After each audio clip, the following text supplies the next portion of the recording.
Hello and welcome back to another Unreal Engine tutorial. Today I'll be talking about inputs. As we know, we have an old way of adding inputs, which is we go to the project settings, under engine, we go to input. We have two different types of inputs. We have the action mapping and the axis mapping. So for example, I can just say shoot for action mapping and I can say look for axis mapping. For shoot, I want to use my left click, and for axis mapping look, I want to use my mouse's X, for example.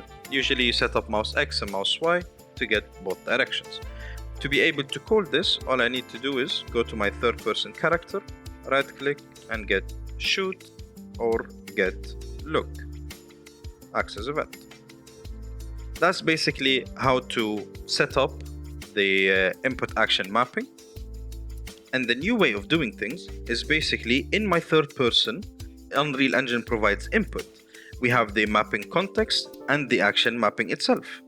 So if I right click and go to input, I can add a new input mapping context and I can add a new input action. All you need to do is go to input action, write in IA for example, and let's say this one is for shoot. And I go inside of it. And over here, I can change the value, I can add certain triggers and certain modifiers. But since I just want a simple shoot, which is an on and off switch, for example, all I'll do is, after adding it, I'll go to my mapping context. And over here, I will add a new mapping.